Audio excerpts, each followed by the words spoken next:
Mesdames, bonjour et bienvenue à l'écoute de cette autre édition de votre revue de presse. Nous sommes le mardi 15 décembre 2020 au Cameroun. À la une de cette édition, le messager Célestin Djamène, les raisons d'un énième divorce. La décision du MRC de ne pas participer aux municipales et législatives, entre autres raisons de sa démission.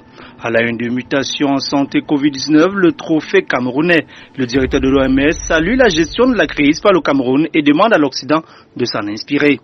À la une de Le Messager, toujours à Lodov cette fois-ci, péril sur les obsèques de Wougli Massaga. Alors que la présidence de la République a débloqué de l'argent pour l'aménagement du site où va se dérouler la cérémonie funèbre, les travaux conviés à la mairie piétine, faute d'engin. Mutation de ce mardi, titre toujours dans la région du sud-ouest cette fois-ci, des chefs traditionnels tués. Une division économique en économie, péage routier, 100 milliards détournés en 25 ans.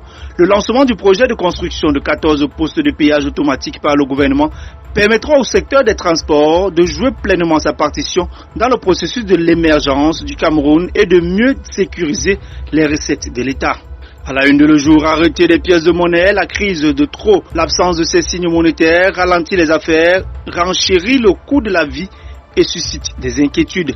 La BEAC a effectué des livraisons en fin d'année dernière, mais le Cameroun n'a pas réussi à endiguer le phénomène d'exportation de ces pièces. Et pour conclure la une de Le Jour, les opérateurs de téléphonie mobile ont perdu 118 milliards en 2 ans. Mesdames, Messieurs, merci infiniment de votre aimable attention. Restez branchés à l'écoute d'un programme qui se poursuit.